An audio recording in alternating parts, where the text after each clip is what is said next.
Hello, ladies and gentlemen, and welcome to What Do You Say Anime. I'm your host, Peter.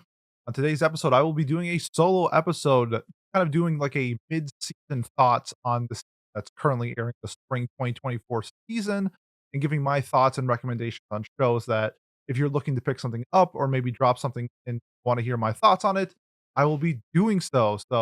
I will be talking about a whole bunch of different shows, and I'm going to change the structure a little bit than how I normally do it because this time I will be going solo. So I'm gonna be breaking it up by like my must watches first, the shows that I'm like really enjoying, and then some of the other ones that are like teetering on the edge. I'm gonna do a little bit of the sequels towards the end, just the ones that I'm either thoroughly enjoying or there's a few that I'm not really too keen on. So if you're looking for that, I'm gonna leave timestamps in the descriptions below for all the shows that I'm covering. There will probably be minor spoilers because this is a podcast. I'm doing this all off the top of my head. Some things might slip through, so apologies in advance. So if you're looking for non-spoilers on a show that you may be interested in, I would just recommend skipping those ones. So sorry in advance, but this season so far, just in general, I want to say it's been a little lackluster in terms of new shows. I think that the sequels that we were provided, that a lot of people are gonna be gravitating towards those, but there's some shows that I was expecting to be a little bit better than what I thought that turned out to be kinda whatever, and I think that's kind of the vibe I'm getting from the community as well, which is actually something I wanted to talk about in this whole, um, check-in. So I'm gonna just go on a little rant. If you wanna skip it, I'm gonna put, like, the timestamps to the first show that I'm talking about, but one thing with this podcast I wanted to do was, express my passion for like, I've been doing this for we're coming up on 6 years, so it's been a really fun time, and I think people measure success differently, and, we get a couple hundred listens a week, and to me, that's success. Like, I'm very happy with that. If that continues for the next whatever, how many years I do this, I'm perfectly fine. I don't need substantial growth. But, like, kind of like what I'm gravitating towards with doing this podcast is finding other like-minded people like me, especially, when we get a little bit older. I'm, for reference, 33, and, finding, like, these mid-20s, 30s, 40s, the whole vibe, like, that whole general area is kind of, like, where I'm gravitating toward and creating a community based off that. So, for the first time since doing this podcast, I suffered what I would call like a community burnout, thing that I never really expected because it's kind of like what's the best thing about doing something like about meeting people in this sphere is sort of creating a community that not only do you want, but you want to be a part of. And I will preference that whatever shows you like to watch, like you do. This is not a like attack on somebody anime taste or like what they're looking forward to in content, but more of sort of just like my viewpoint of what I've been seeing lately this sphere. And that's where, at least to me, when you're like a content creator for something, anything in particular, it doesn't have to be anime, but say for you're a big baseball and you want to talk baseball and you get into a baseball sphere that you find comfortable. But, like, the only team that they're talking about is the New York Yankees, and it's like, "Okay, I'm here to talk baseball. We are only talking about the Yankees. Like, what's up? Am I missing something? Like, what about the Yankees is so much better than the other 31 teams that we can discuss?" And that's sort of how I'm feeling within the anime sphere right now, at least in my circle. Over the years, I've met new people and my personal circle, and then I would say, like, professional circle, like, meeting up with other, like, podcast hosts or anime YouTubers and stuff like that, where I think I have a good sense of, like, the content being creating and, like, the people that I wanna be around, but, like, lately, it's been, like, a way of people to sort of just try to be popular is, like, the way that I would phrase it as, where the people who were creating passionate either projects or ideas, conversations with I'm just gonna reference mostly podcasts because, that's what this but really gravitating towards, like, what's popular and not what the person's wanting, and I can sense that in people's voice, and I don't know about you, but when I hear somebody passionately speaking about something that they love, that's the people that I wanna gravitate toward, not somebody who is watching One Piece because it's the biggest thing in the West. And when I saw that within the community and it's the same discourse every single day, it sort of draws me out of what I'm looking for with the community.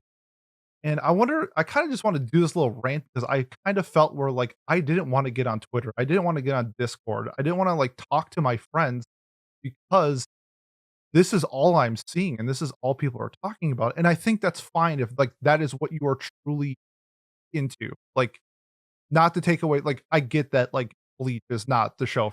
Like, it's just not.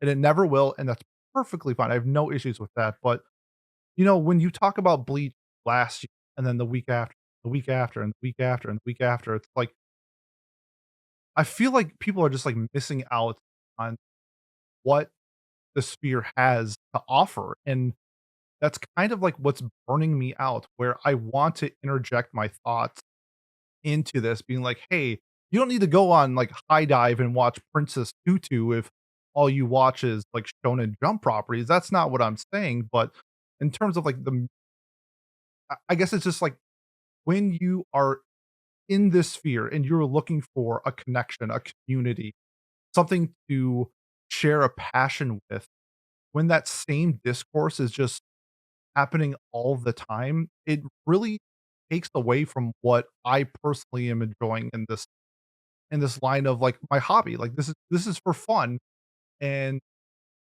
it's just not fun right now. And I appreciate what people are enjoying, and I'm really and, like, I'm super glad that, like, anime is where it is now. It is so popular, so many people are getting into it. But when we have this in our lives, I guess, like, to me, it's like it's going to create, like, a community, like, just centered around that. And I don't wanna see it go down that.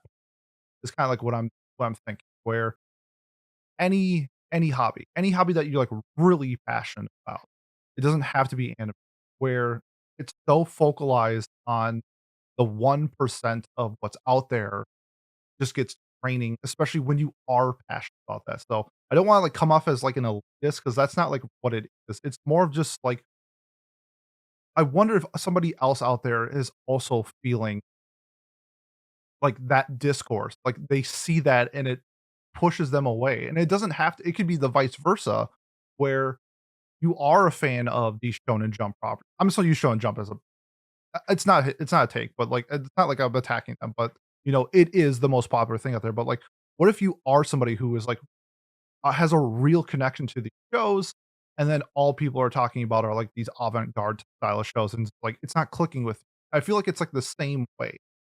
And it more comes down to, like, what this is so I did not, like, write scripts. This is, like, all off the top of my head, but I really wanted to get it out there because it's been kind of, frustrating in the last couple of weeks. But it's like, what if you are a content creator and you do wanna create a community around, like, the content you are creating or the message that you're trying to send, would you rather go towards something that you are passionate for and the properties that you love, or would you rather go into what I'm seeing more and more lately is tapping into the market and trying to be, like, popular and cool? And I feel like that, like, diverts the whole purpose of, like, something like anime, where it wasn't cool for the longest time. And, like, now it's like a socially, like, huge thing, like merch and all this stuff and, like, clothing. I'm wearing an Evangelion shirt right now. Like, it's become something so much more. And even in the last, like, 5 years, like, during COVID was, like, a huge thing of it. But, like, you get to create the space you want to be in. Like, you get to be a part of that. Your voice matters in these types of, like, communities you're trying to build. And I guess it's more for the content creators out there more than anything, and not the audience, because some people just, like, don't care. And I get it. I don't care about most of the things I consume outside of anime. And but, like, that's why I don't join, baseball Discord. That's why I don't join the fantasy football Discord. It's the hobby. It's for the people that are in the sphere and the creators wanting to create the content that you want to create rather than what is popular. And so to most people, this might just be like an overthought and like you have no idea this is happening. And maybe it's just me and I'm the crazy old man on the porch screaming at the kids to get off my lawn. But it's just been something that's been on my mind for a minute. And I just want to hear the passion and the ideas and what people actually want out of their content. Because if I don't hear it, I'm not going to listen. So, I just wanted to get that out there. This might mean nothing to you, and this might just be like a crazy old man rant, like I said before, but really wanted to get that off my chest. And uh, if you have any thoughts from like in terms of like burnout, like let me know because like it's tough when you know you want to be involved in something that's going.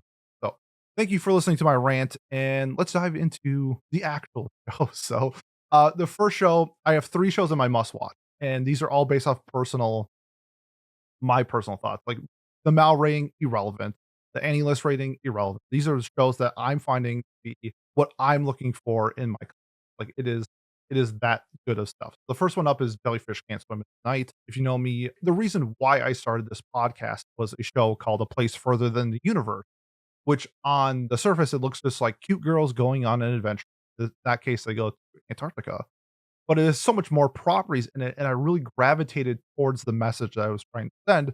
And in Jellyfish Can't Swim in the Night, it's sort of the same thing, where it's girls kind of understanding like who they are and who they want to be along in a journey sense with each other.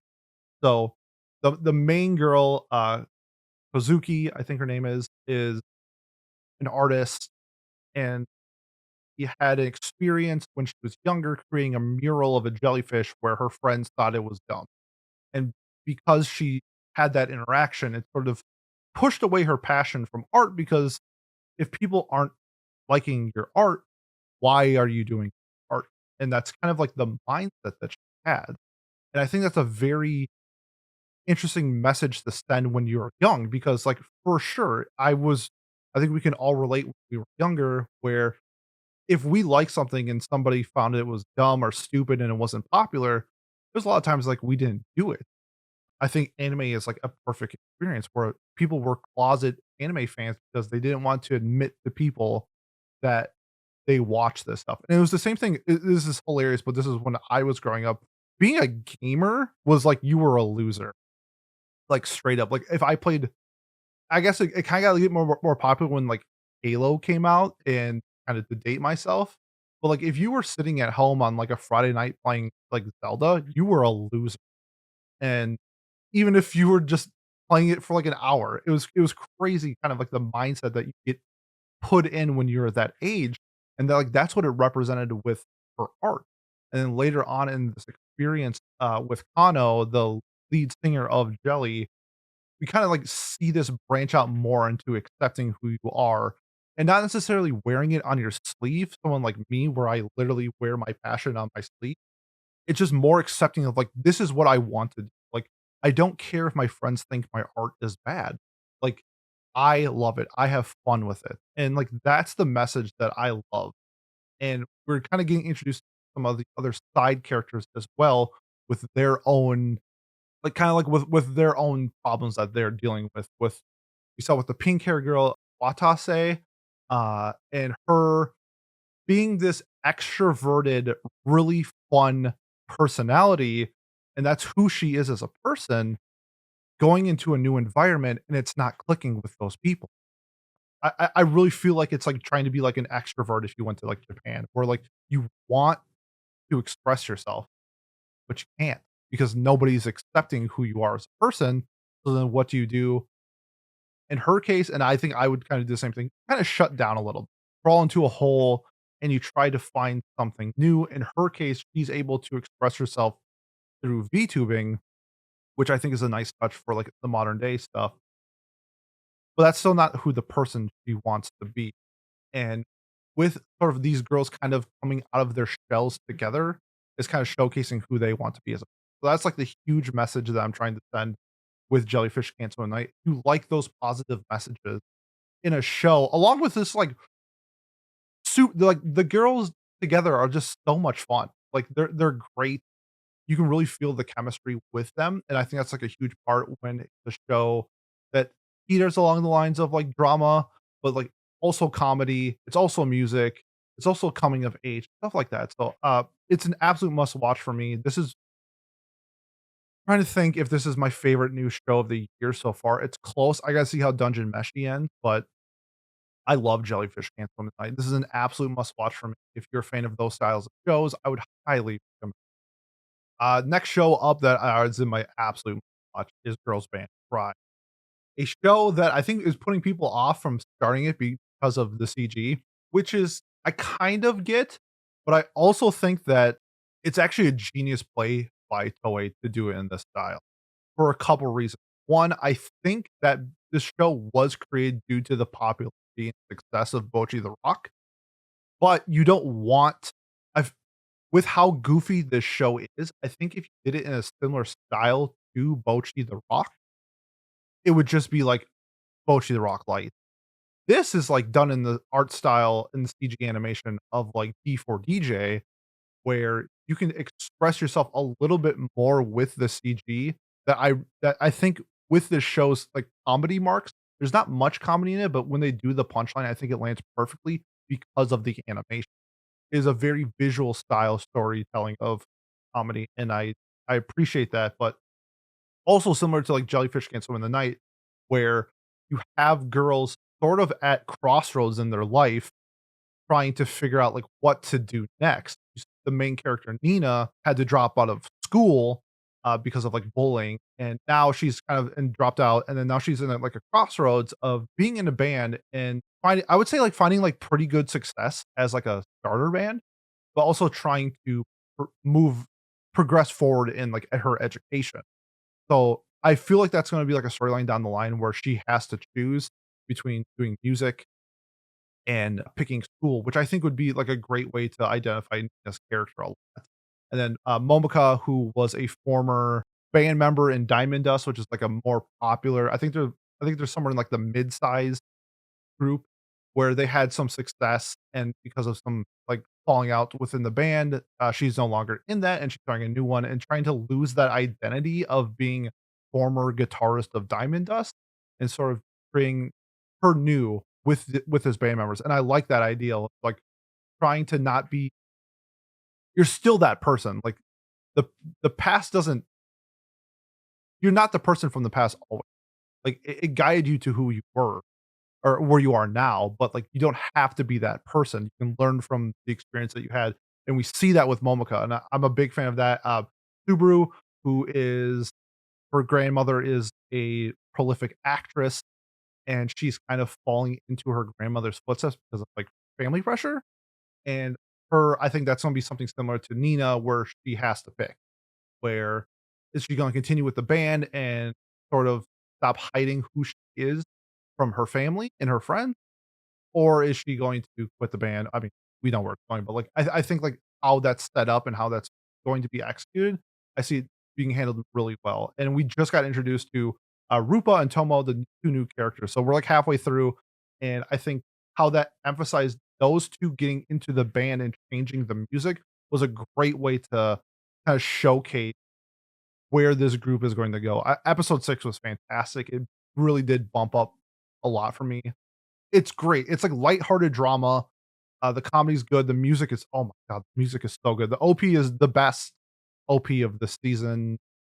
I guess it's I think okay, I think it's technically the best OP of the season. It's my second favorite behind Laid Back, just because I think the Laid Back Camp one is just super fun, and that's what I look for in the OP of that context. But this show is hitting on every mark. Like, it's really hard to, like, criticize sort of, like, where it's going to go. The only thing that I saw was that the director came out and said that they had to cut stuff from the script that's going to be in the light novel version of this. So I'd be interested to see what got cut because I think the show is flowing very well throughout. I think it set up the conflicts very well, and I'm really intrigued.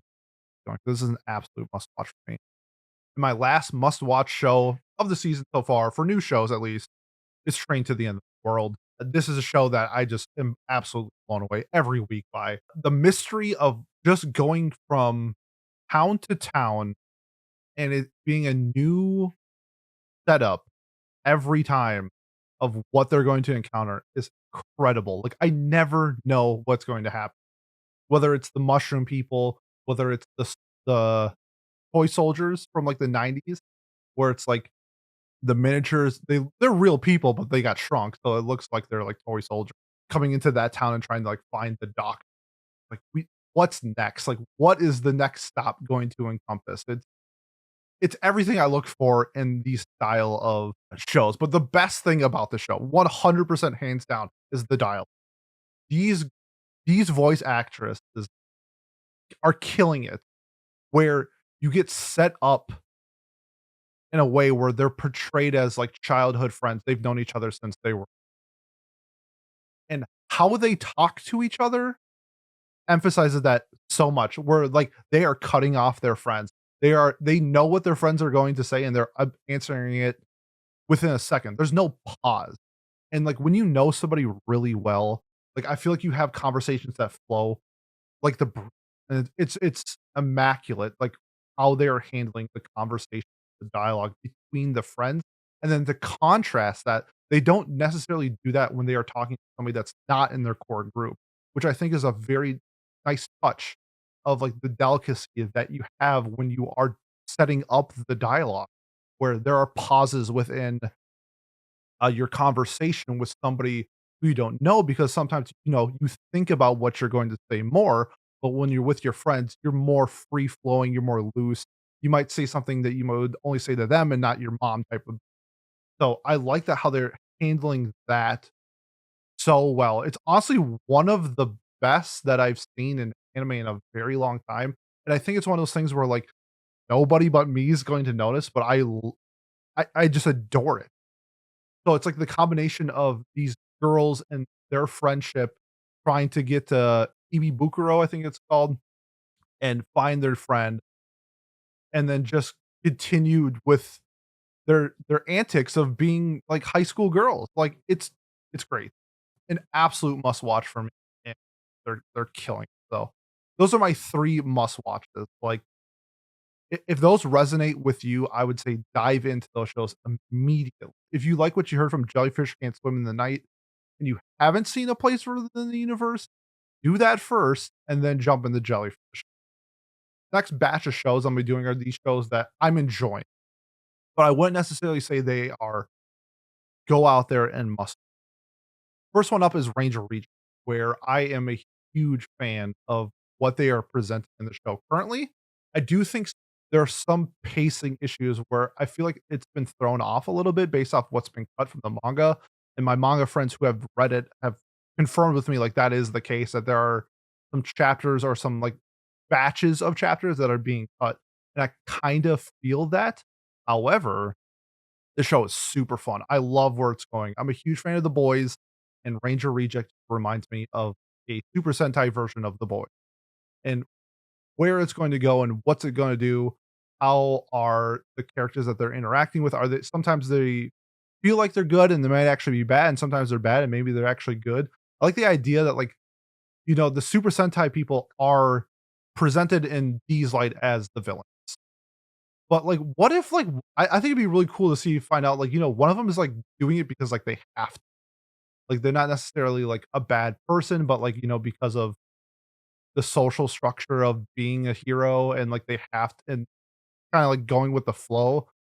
That predicament, I think, would be a really fun addition to something like Ranger Reject.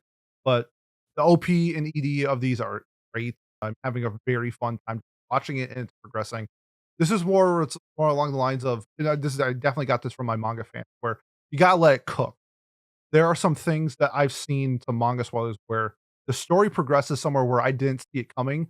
Not necessarily like a dungeon meshi where it goes from, like, funny adventure to, like, holy shit. I don't think it's like that level, but it definitely, like, ups the threat level of Rain.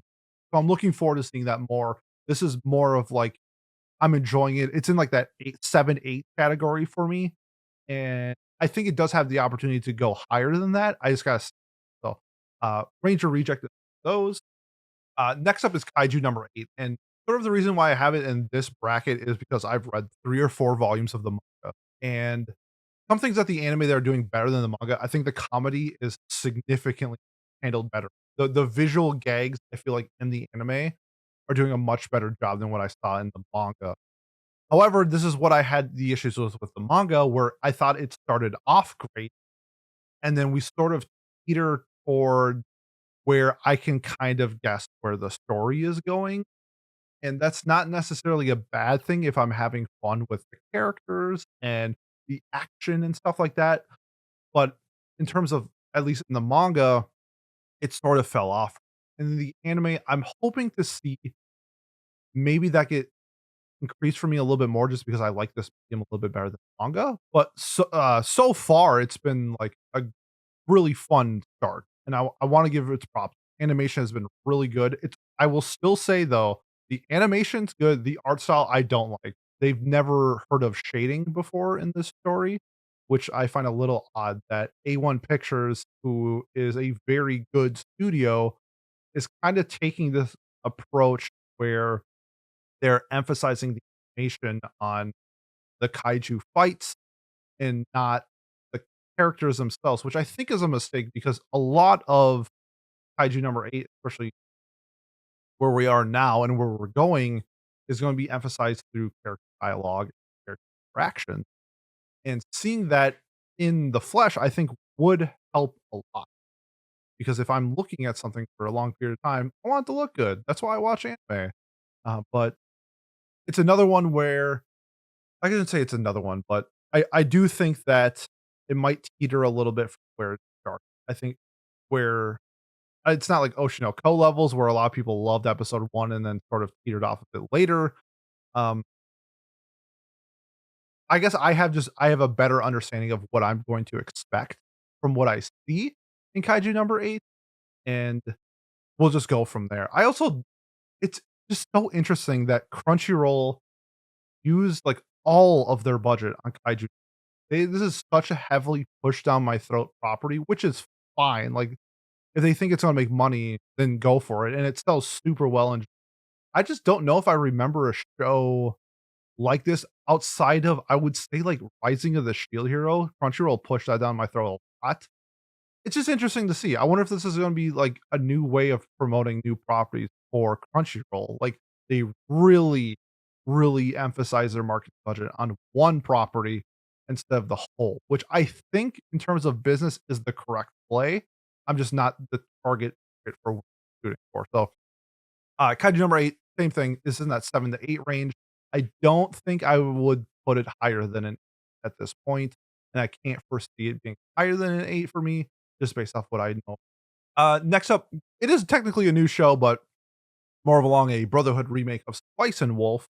I am a pretty I'd say I like Spice and Wolf. We've done 2 podcast episodes on seasons 1 and 2 of Spice and Wolf, and I gave it an 8 on both of them. I'm a huge fan of the character interactions with Apollo and Lawrence. Like, that is what gravitates towards this show. I do like the silly, like, economic mysteries that they do and trying to out-swindle a swindler in some cases. And I'm not gonna touch too much about it because, like, if you wanna hear my thoughts on Spice and Wolf, we have 2 episodes on it. This is gonna be the same. It just, like, looks prettier. For me, as somebody who has watched it, I'm looking for more of, like, little nuances and little changes in this remake compared to the other one. So, like, we've already seen, like, an entire character get cut and a new character be added in. We also saw a little foreshadowing with a specific character in episode 1, so that was fun to see. But yeah, Spice and Wolf is, like, a very interesting property where you can't really recommend it, that like, you gotta really know somebody to recommend Spice. I don't think I'm gonna recommend it to anybody, but, like, if you're looking for something very different in anime, I would definitely check out Spice Wolf, and who knows, maybe it connects with this, so. Moving on to, some romances from this season. I think maybe the 2 big ones are A Condition Called Love and Whisper Me a Love Song. I'm gonna start with A Condition Called Love. It is a show where it's getting a lot of hate on, and I think I know why. I mean, I do know why for sure, but I think it's a different way to tell romance stories, and I think people should really stick with it if you dropped it.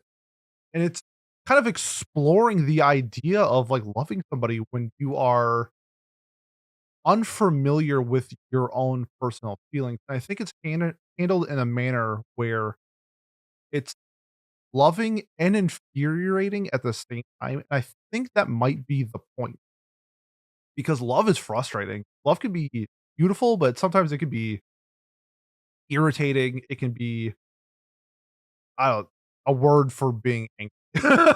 But like with Hananoi being the main male lead, and I mean, let's be real, he kind of sucks.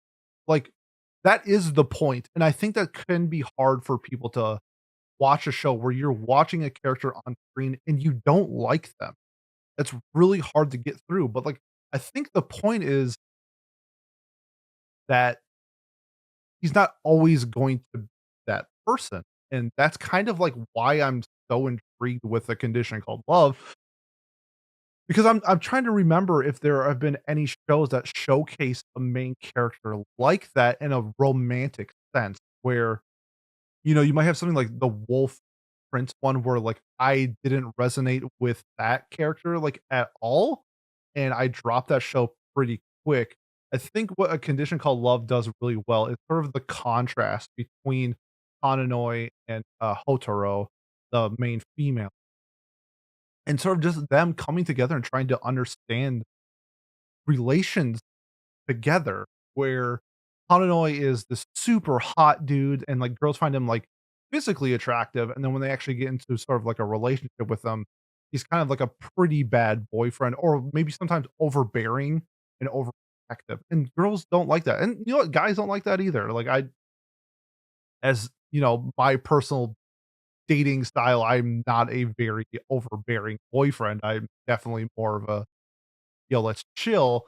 I don't know, waiting hours before Hotaro gets to, like, the train station is, like, to some people, a red flag, but with someone like Hotaro, she doesn't know that's a red flag because she's never experienced it, and I think, like, that's kind of where I'm falling in love with it, where Hotaro understanding herself through a relationship, I don't know, is sort of figuring out, like, what actual love is and what it actually, so to me, that's what's making me, like, really watch this show week to week, and I gotta give that its props, but, like, the big problem for me, even though I love all that stuff to it, I don't know, he sucks, like, he just in later episodes, he's getting much better. Let me preface this. Early episodes, I don't know, he sucks. Like, he straight up sucks, and, like, I understand why people hate this, but I hope people can bear with it and kind of what the story is trying to present before jumping to that conclusion, because we've already seen change through the first couple episodes of where it started and where it is and where it's going. And Hotaro is just like, oh my god, what a love bug. I love her. Protect her at all costs. She's so much fun. To me, this is also in like the 7 to 8 range in terms of shows. I think I don't know if I'm gonna push it higher. I gotta see something more from it, but it's just been great, and it's just such a unique take on romance because a lot of the times what we see is the chase. That is the thing, the chase. So people gravitate towards, and when we finally get like a confession, the season's over, go read the manga. I'm a big fan of shows that dive into it and then explore that through each other and explore what it means to be in a relationship because I think that is really important in romance, and that's something that we are missing in romance. Not manga, anime, specifically.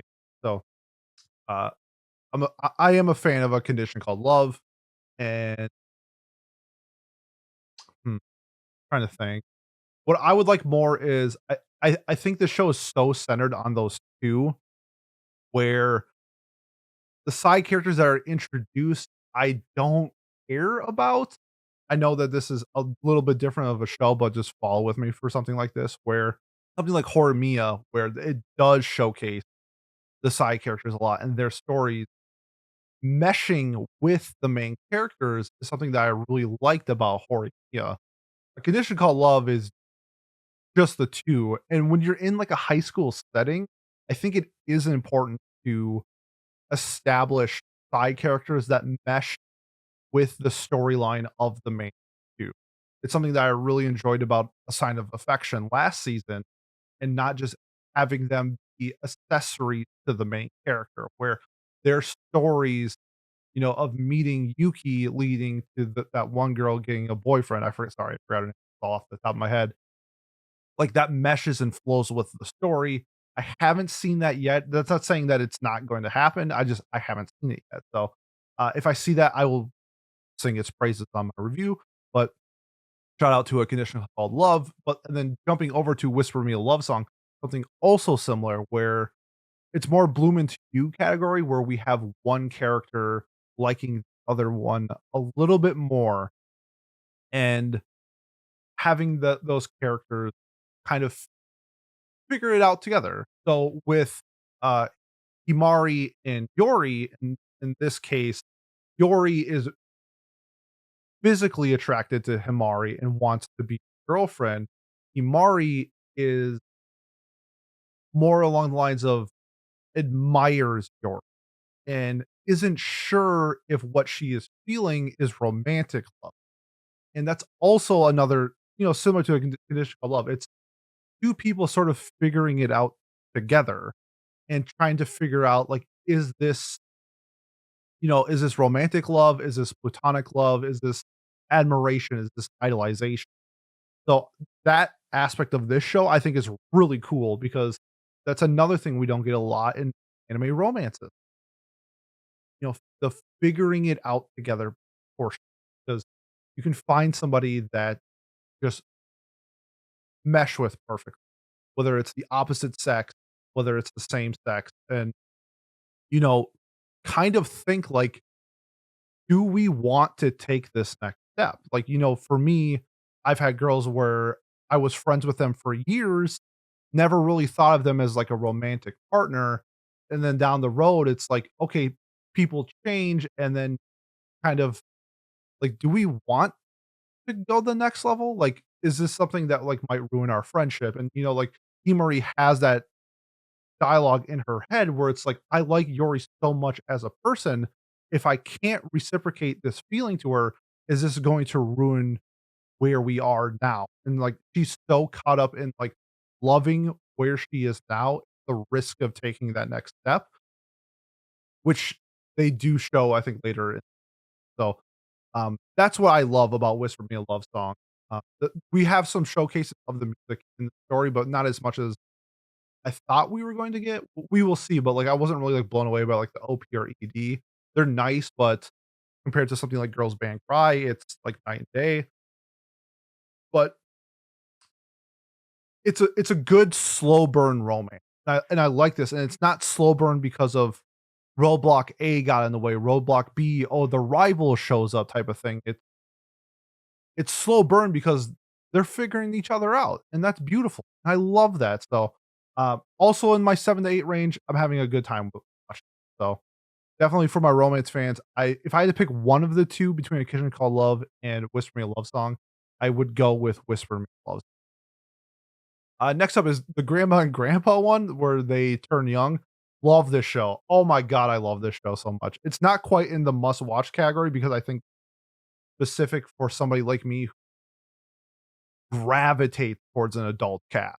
Like, it could be I don't like horror, like, at all. But if it's a horror adult cast, there's a good chance I'm going to watch it because of the adult cast. So, the 2 main leads are just the grandma and grandpa together, showcasing sort of how they became where they are now and sort of getting back into the groove of things of being young, where when you get older and you get more comfortable with your partner, you kind of lose like that lovey-doveyness, I feel like. Not all the time, and everybody's different, but I think it showcases a lot in like anime and just from what I've seen from Japanese media, where you sort of see like your partner when you're older as like a partner and not as like your husband or your wife. And in this, I think they're kind of like revitalizing who or what they or kind of like what they're looking for with their partner. Like they obviously like love each other like to death. Like they're soulmates. It's great. but, like, there's some things you can't do when you're 80, but there are some things you can do when you're 30, and I like exploring that option, and it's just been, like, a really fun, mostly comedy, but there is some, like, lighthearted and heartwarming moments with, finding out the grandma had cancer, and that's why her son decided to be a doctor, and sort of, like, kind of figuring out, like, what you want in life as you get older with your partner, where, there's a scene where he buys her a dress, where she was, like, looking at, like, dresses in a magazine, and she probably hasn't worn dresses in years, and he buys her a dress, and she's, like, overwhelmed with it, but, like, the thing that she loves the most is just, like, the thought that he's still thinking about her, and I think, like, stuff like that, it's just like, "Oh, man," like, oh, right in the feels. So it's a show if you like those type of shows, man, the Grandma and Grandpa Turning Young just been a hoot. Been a hoot. I love it. I think I have this at an 8. It's probably gonna be like a cemented 8 unless there's some, like, absolute bang episode, but, it's been the next one up is the Hinamatsuri clone, a salad bowl of eccentric. If you haven't watched Hinamatsuri, go watch Hinamatsuri. It's so much fun, but this is whoever wrote this, like, definitely read Hinamatsuri, like, "I'm gonna do something similar to this." What I really enjoy about this show is the team of Sarah and Sosuke. Those 2 are a whole bunch of fun. Sarah being, like, this princess from another world and sort of just experiencing everyday life and normal life and, like, riding a bike and eating breakfast at, like, a normal diner, stuff like that, where those 2's interactions along with, like, doing their, like, private investigation stuff, super fun, like, it's great. What I think this show fails at is really utilizing Livia as a character, where so many times it is she has huge tits, let's get her in, like, clothing and whatever, and, like, "Ha, ha, ha, that's so funny," or, like, "Let's add this for fan service," where I think her character is great and can do more than just showcasing her body, and that's what I want because and I'm gonna compare this to Hinamatsuri. Hinamatsuri has, like, a character who is homeless as well as same as Livia, but they kinda, like, showcase the homelessness. It's not meant as, like, a joke. There are some, like, funny dialogue and interactions within the people in, like, the encampment stuff that they have in, like, the parks, but, like, it's never meant to seem as a joke. I don't necessarily get that with a salad bowl. It seems like it's like a phase where this is just, like, set up to be a punchline and missing an opportunity, I think, to, like, gravitate towards something in the show. And whether it's, showcasing the homelessness in Livia and not her body is kind of like where I'm leaning at, where that's what I want to see. I did think it was cool with, like, the Livia and the cult thing that they have going on, where that's not necessarily I feel like cults aren't super explored in anime. We get with, like, Mob Psycho, but I liked how they set that up in the show. So if we got, like, more stuff with that with Livia, that's what I want. Not where, you know, I if you watch the show, it's just a little bit too much for me, especially with what we see from Star and Sosuke and their hijinks and their interactions and, like, wanting to buy a bike and, like, making that fun. That's what I want. And I think that's kind of like where the show is split in 2 right now. It's 2 stories, and one is just way better than so. I'm saying I have this one sitting at, like, a 7. I did laugh a lot, but there's also some parts where it just seems so out of the ordinary with episode 4 and the dude at the cult place, like, stabbing himself, felt so out of place, like, it was kinda gory, I'm like, "This show is supposed to be fun, like, what is going on?" And I understand, like, what they're trying to do with it, it just felt a little out of got 2 more shows in this bracket, the first one is called Okaeri Tadaima. It's the Omegaverse where, it's a BL where, dudes can have kids essentially, and not a whole lot to go into this unless you're, like, specifically looking for, like, the child care tag on Mal or any list. It's just a nice take on like stay-at-home parents and like the kids and their adventure when they're like one and growing up. I there's no you see like, they're married and stuff like that, but it's not like really emphasized on like the romance between the two male leads. It's more along the lines of like being a family. And I love it. It's been super cute. It's been kind of funny and heartwarming at times, exploring some characters within this universe.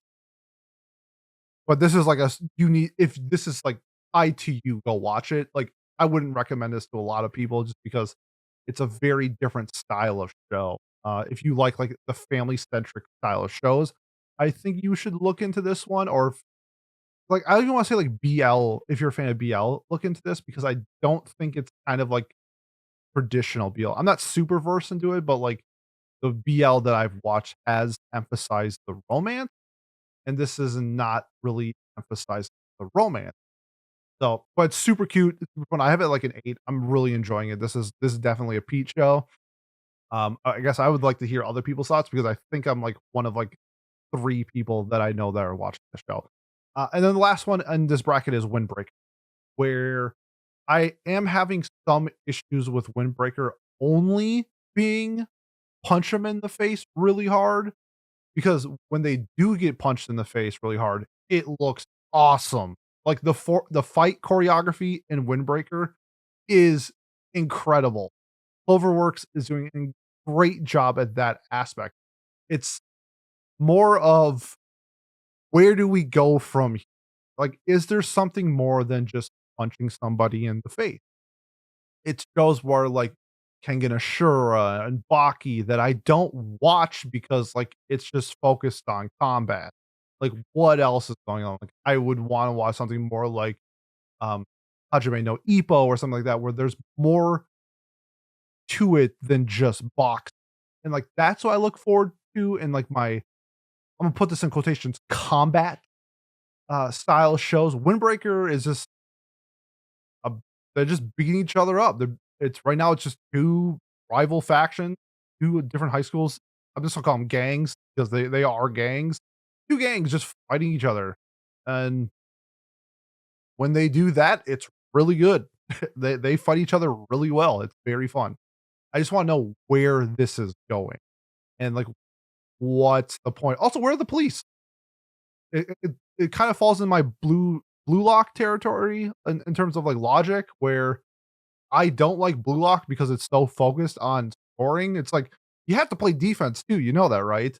And the show just completely ignores it, but I get it. It's supposed to be like a fun show. This is just like, why are high schoolers the police?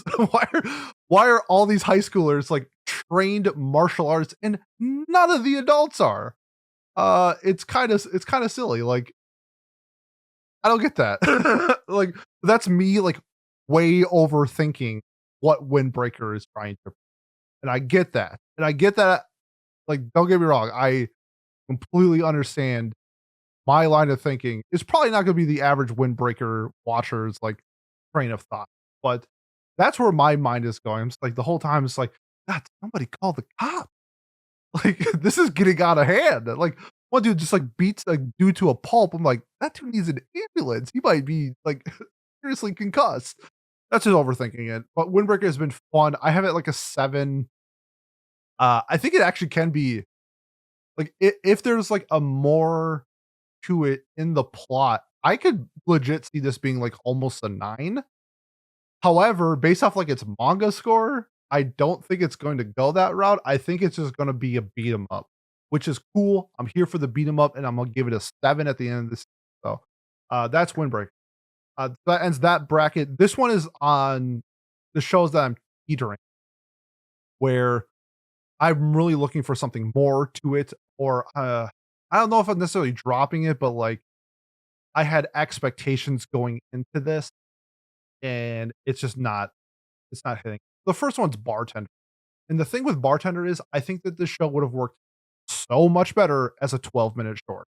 I think that there's too much nothing happening to it where we're waiting to get to the scene in the actual bar, and that's the highlight of the story. Sort of like the running around and trying to find a bartender for this new position and giving us backstory on like who these people are that are trying to find like this god bartender. It's like that's not the selling point of the story for me at least. It's when we actually get to the bar, have the conversation. Why are you making this drink? What is the drink? Tell us the ingredients of the drink. That's what I want. And I think if you cut some of that and just made it into a 12-minute short, I would be loving a bartender. But like that issue for me is kind of like where I'm put off. I don't think I'm gonna drop it. In no way am I gonna drop it, but it's definitely, like, on the lower end of, like, my seasonal watch, I'll put. Next one up is Tonari no Yokai-san, where we are in this village with some, like, yokais where it seems like after you die, there's a chance that you sort of become something else. There's some mystery behind it, and while I was looking for this to be a, fun slice of life, and this might just be, like, on not understanding, like, what the show is trying to present. I'm, like, not having fun with this show. Like, I saw, like, the giant bird character, and he looks super cool, and the main girl looks really fun and Genki and all this stuff, and I don't know. There's something missing in this show that makes me want to watch it week to week. I don't know if I can put, like, my finger on it. It's just, like, some of the dialogue isn't fun. I think it got a I think that well, actually, now I'm talking out loud, I think I'm kinda getting it. The heavy stuff, like, with the main character, Mutsumi, like, with her father missing, I don't know if that should have been introduced in, like, the first episode, and I think that kinda set kind of like a darker tone for me in this stylish show. I'm gonna let it cook to see, like, where it progresses from here, but I think that kind of, like, initially threw me off, and I still might be a little thrown off. So, I'm gonna let it cook, I'm gonna see where it goes, but I'm kinda iffy on it right now, like, straight up. I think, like, 6 episodes are out, and I've only watched 2, and I'm not really, like, in a rush to go watch the other one. So, we'll see if my schedule lightens up, I can maybe pull through this, but this one's kind of it's just, like, not what I'm looking for in a space. So and the last one on this list is Unnamed Memory, a show where it started off I thoroughly enjoyed episode 1 going, and I really enjoyed the dialogue between Tanasha, the main dude, Oscar.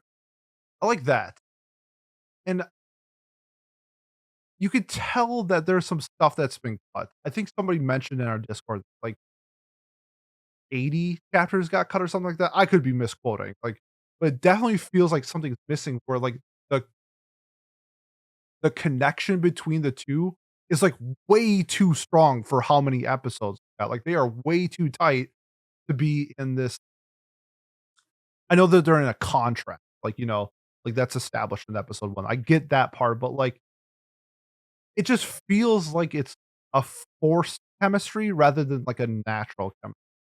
I think that's because of the pacing, and that's where I am falling off on the show pretty quick. There's some, like, really great animation scenes. There was, like, a fight scene with Tanasha, I think it's in episode 2 or 3. I was like, "Damn," like, "Okay," like, I didn't see that coming. That was really cool, but, like, when you have 2 male leads like this and where they're, like, like, they're sort of flirting with each other, but, like, they're not in a relationship, and you can foresee it becoming a relationship down the road. I'm not necessarily, like, finding it fun. Like, the flirting is to me isn't necessarily fun, and that's another issue that I have with it. So, like, with the pacing and sort of the forced chemistry, I'm kind of falling off on it. I think I might drop this. Unless somebody tells me otherwise, I think this is getting pretty close to me. Speaking of dropping it, I dropped 2 shows so far this season. The first one is Vampire Dormitory, and I just thought the first episode was really bad. Like, I was told that this is, like, Oran-esque. You have a girl who isn't necessarily, like, showing that she's a girl and she's struggling a little bit with, like, financial stuff, and then goes into a cafe and accidentally breaks something like an Oron, and then now she's cool with the vampires, and I just thought that was not handled well in the first episode. I don't know if there's something I can, like, pinpoint exactly, but, like, the entire episode, I was like wasn't laughing. I think this was sort of presented in, like, a fun manner. It wasn't I only watched 1 episode, so if there's more context, like, later, maybe, but, like, 1 episode, I was just like, "Nah." When you watch 20 plus seasonals, you gotta pull the trigger on some of them early. This is just one I pulled early. And the last one I dropped, I hate to say this because I love this series when it started. I was a big fan, loved what it was exploring, loved the world building, loved most of the characters. That has kind of changed throughout the season. That's reincarnated as a slime. Like, I I've said multiple times on the podcast, I did not like how part 2 ended. I was horribly done. I don't understand sort of what they were trying to present with the final boss of part 2 and it not being a final boss at all. It was like a cakewalk. And then so far in season 3, it's just been talking all the time. And I watched Log Horizon season 3. I'm fine with talking as long as it's, like, getting to some and, like, I just can't see it going anywhere. Like, I know that there is a light at the end of the tunnel. Like, I'm not dumb. Like, I understand that, but how you present I don't even know how many episodes are now. 6 episodes of, like, the same content, and it's the same dialogue, and I'm getting nothing out of it. Like, need to do something else.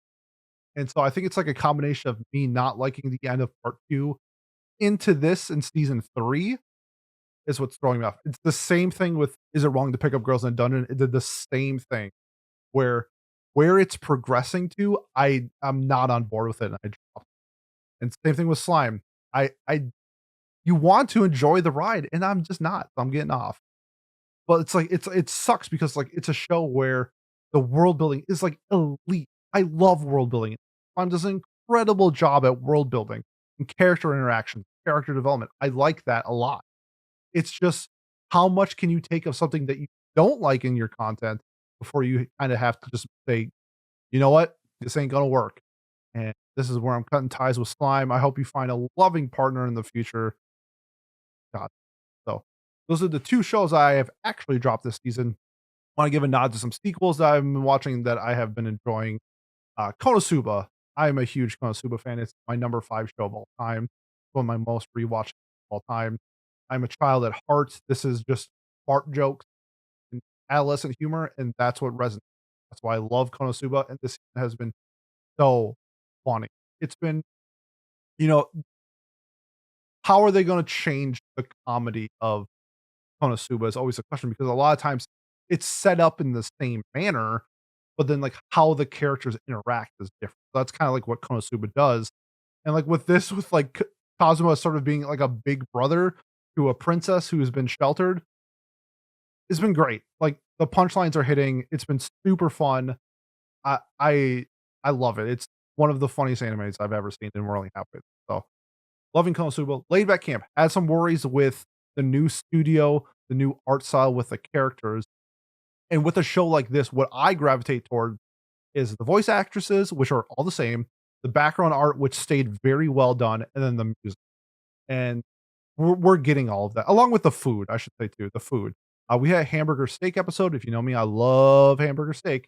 So I think it was like episode 5 of Layback Camp, just absolute peak fiction. Oh my god, so good. But outside of, I think of some janky animation, which I don't care in this style of show, it's been everything I wanted. It's been perfect.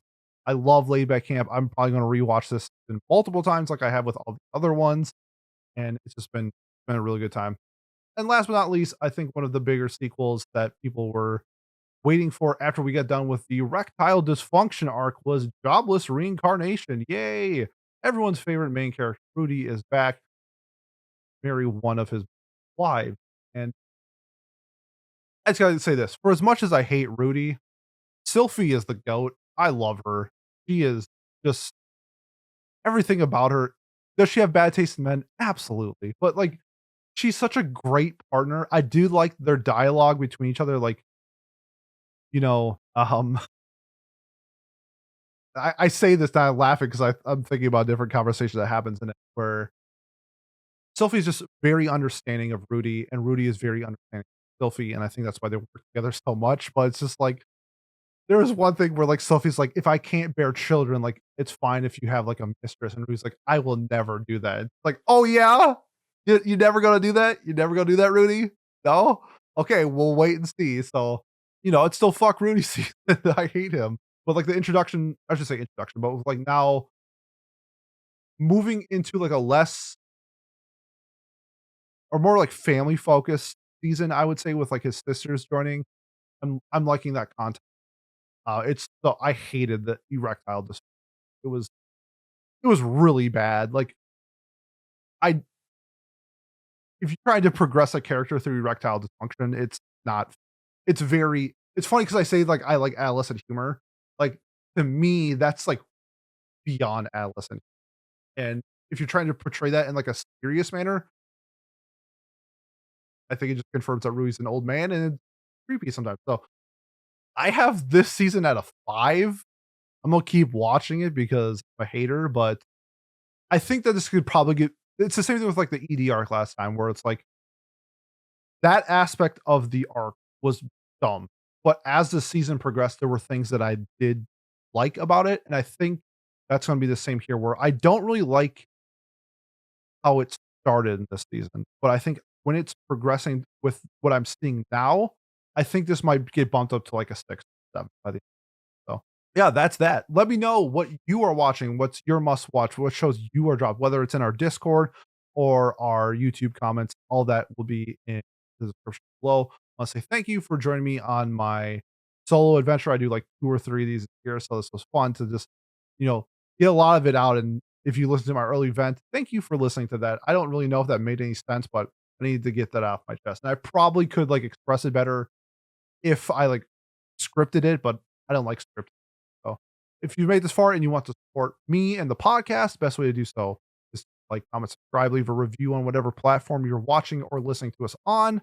Uh, for next week for Watch Club, we are watching. Let's please. We are watching Kuchu Bukurano or Welcome to Irabu's Office is the English. I've never heard of it until now, but it looks pretty fun. Otherwise, if you're here for non-watch club content, I think I will be doing hmm, the summer preview. That's so looking forward to seeing what shows we have for summer that I will be checking out, and I probably might. So thank you, and we next. Peace. Bye bye.